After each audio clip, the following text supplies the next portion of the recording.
Bonjour à tous. Voici une vidéo dans laquelle nous allons expliquer pourquoi un ion est une espèce chimique chargée, ainsi que le lien entre la charge qu'il porte et sa composition. Le terme d'ion désigne des espèces chimiques chargées. Par exemple, Al3+, qui est la formule chimique de l'ion aluminium, c'est un ion qui est chargé positivement, et Cl-, celle de l'ion chlorure, qui est un ion négatif. Pour l'ion aluminium, la charge de l'ion est notée 3+, ce qui signifie évidemment qu'il porte 3 charges positives, et l'ion chlorure, quant à lui, porte une seule charge négative. Il existe donc deux types d'ions, les ions positifs, appelés cations, et les ions négatifs, les anions. Comment expliquer qu'un ion soit chargé? Pour répondre à cette question, nous devons d'abord nous intéresser à l'atome. Un atome est constitué d'un noyau, situé au centre, autour duquel gravitent les électrons qui constituent le cortège électronique ou nuage électronique. Ce noyau est composé de deux types de particules, les protons et les neutrons. On les appelle des nucléons, puisqu'elles appartiennent au noyau. Ce noyau porte une charge positive, alors que le nuage a lui une charge négative. Si on regarde le noyau en détail, pour un atome donné, ce noyau comporte un certain nombre de protons que les physiciens notent grand Z. Ce nombre grand Z, qui est égal donc au nombre de protons, est appelé numéro atomique ou encore nombre de charge de l'atome. Ce noyau comporte également un nombre de neutrons que l'on notera grand N. Si on s'intéresse aux charges de ces particules, un proton porte une charge notée plus petit e et qui est égale à 1,6 10-19 coulombs, qui est une constante de physique appelée charge élémentaire. C'est la plus petite charge électrique qui existe. Les protons sont donc chargés positivement. Les neutrons, comme leur nom l'indique, sont neutres, leur charge est nulle. Ainsi, le noyau d'un atome, qui comporte grand Z de protons, porte grand Z de charge positive. On va donc simplifier en notant Z+, la charge de ce noyau. Le nuage électronique est lui composé d'électrons qui sont chargés négativement.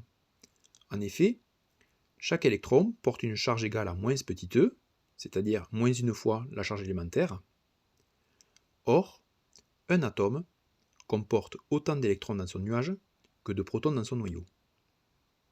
Ce qui signifie qu'un atome ayant grand Z de protons dans son noyau a automatiquement grand Z d'électrons dans son nuage. Autrement dit, un atome qui possède grand Z de charge positive dans son noyau possède également grand Z de charge négative dans son nuage. Ces charges étant opposées, l'atome est donc électriquement neutre, c'est-à-dire que sa charge globale est nulle. Comment alors obtenir, à partir d'atomes neutres, des ions qui sont chargés? Tout simplement en modifiant cet équilibre de charge. En effet, un atome peut perdre ou gagner un ou plusieurs électrons. Un atome qui a perdu ou gagné des électrons n'est donc plus électriquement neutre. Alors attention, seul le nombre d'électrons est modifié, jamais le nombre de protons. Pour bien comprendre, prenons un atome de numéro atomique grand Z. D'après ce que nous venons d'expliquer, il comporte donc Z protons, chargés positivement, et grand Z électrons, chargés négativement. S'il perd un électron, il a toujours ses grands Z protons, et il lui reste Z-1 électron au final. Il a donc Z charge positive et Z-1 charge négative.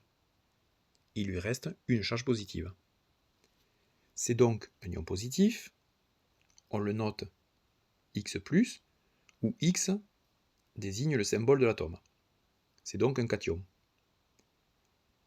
A l'inverse, s'il capte un électron, c'est-à-dire une charge négative, il a toujours ses grands Z protons, et maintenant Z+1 électron, c'est-à-dire Z+1 charge négative. Ce sont les charges négatives qui l'emportent. Ce sera donc un ion négatif, noté X-, c'est donc un anion. Prenons maintenant deux cas où les nombres d'électrons sont différents. Par exemple l'aluminium, de numéro atomique grand Z égale 13. il comporte 13 protons et 13 électrons puisqu'il est neutre. Il perd facilement 3 électrons. Il a toujours 13 protons dans le noyau et 13 moins 3, c'est-à-dire 10 électrons dans le nuage. Cet ion porte donc 3 charges positives, nous le notons Al3+. Une remarque, 3 charges perdues, sous-entendues négatives, implique que l'ion a une charge notée 3+. C'est un cation. L'autre exemple est l'atome de soufre, de numéro atomique grand Z égale 16. Il a donc 16 protons et 16 électrons. Cet atome va capter 2 électrons. Il a donc toujours ses 16 protons dans le noyau, et 16 plus 2, c'est-à-dire 18 électrons, 18 charges négatives dans son nuage. Cet ion va donc porter 2 charges négatives, c'est l'ion sulfure S2-.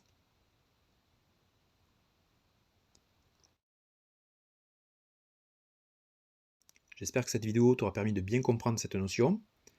N'hésite pas à poser des questions ou à laisser un commentaire, j'y répondrai. Et si tu veux recevoir les prochaines vidéos, pense à t'abonner. A bientôt!